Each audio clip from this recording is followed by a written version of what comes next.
நம்ம சூர்யா நடிச்ச மமிதா பைஜு ஹீரோயினா பண்ண, ராதிகா மேம் அம்மா கேரக்டர் பண்ண விஸ்வநாதன் அண்ட் சன்ஸோட review in the eyes of. So அதுக்கு முன்னாடி ஒரு குட்டி கதை என்ன சொல்லிக்கிறேன். சின்ன வயசுல Hi everyone, welcome to Madras Boys.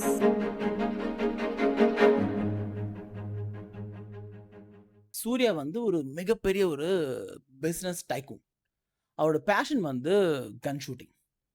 தன்னோட அம்மா வந்துட்டு கன் ஷூட்டிங்ல தான் வந்து கோல்ட் மெடல் வாங்கணும் அப்படின்னு ஆசைப்பட்டாங்க. அதுக்காக படம் ஸ்டார்ட் ஆகுது எப்படின்னா, ஒரு ஒலிம்பிக் கேம்ல சூர்யா வந்து கன் ஷூட்டிங்ல கோல்ட் மெடல் வாங்குவார். அப்படிதான் படமே ஸ்டார்ட் ஆகுது.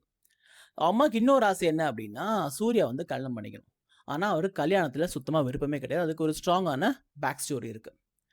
ஸோ அப்படி லைஃப் போயிட்டே இருக்கும்போது ஒரு பாயிண்ட்ல வந்து ரொம்ப ப்ரெஷர் போட்டே இருப்பாங்க. நம்ம வாரிசு இல்ல, நம்மளோட அடுத்த தலைமுறை என்ன அப்படின்னு சொல்லி ரொம்ப ப்ரெஷர் போட்டே இருக்கும்போது, கடைசியில சரி ஓகேன்னு சொல்லி ஒரு விஷயம் டிசைட் பண்ணுவாரு. அது என்ன அப்படின்னு பார்த்தீங்கன்னா, குழந்தை பெத்துக்கிறது. எப்படி? Through சரகேட்டரி process. ஸோ அது முடிச்சுட்டு குழந்தையோட 10 மாசம் முடிஞ்சு வரும்போது எல்லாரும் ஷாக் ஆயிடுவாங்க. அவங்க அம்மாவுக்கு சுத்தமா பிடிக்காது. அதுக்கப்புறம் அந்த குழந்தையெல்லாம் பார்த்து அவங்க மனசுலாம் மாறிடும். அப்படியே அவங்க லைஃப் சூப்பரா ஜாலியா போயிட்டே இருக்கும்போது, திடீர்னு பார்த்தா அந்த குழந்தைக்கு ஒரு வியாதி வந்துரும். அந்த வியாதிக்கு இம்மீடியட்டா ஒரு போன் மேரோ டிரான்ஸ்பிளான்டேஷன் சர்ஜரி பண்ணணும் அப்படிம்பாங்க. அவரோட சூர்யாவோட இது வந்து மேட்ச் ஆகாது. ஸோ அம்மாவோட மேட்ச் ஆக வாய்ப்பு இருக்கு அப்படிம்பாங்க. So he will go and search for his mother. அது யாருன்னு பார்த்தீங்கன்னா, மமிதா பைஜு.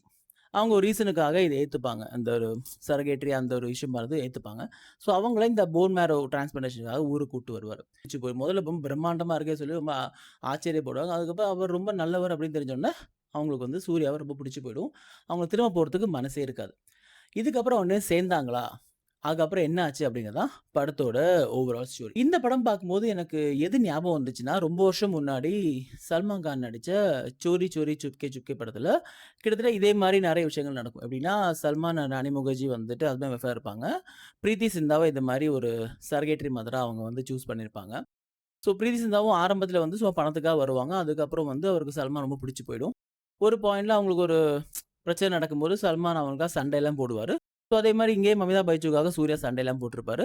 ஸோ அந்த விஷயங்கள்லாம் நெறைய மேட்ச் ஆற மாரி இருந்துச்சு. பட் இது ரீமேக்கா அப்படின்னு கேட்டீங்கன்னா, ரீமேக் சொல்ல முடியாது. ஏன்னா, இந்த ஒரு கான்செப்ட் தவிர மத்தபடி எல்லாமே இந்த படத்துல கொஞ்சம் வேற மாரி தான் இருந்திருக்கு அப்படி தான் சொல்லணும். படம் ஓவராலா எப்படி இருக்கு அப்படின்னு கேட்டீங்கன்னா, it's a feel good movie.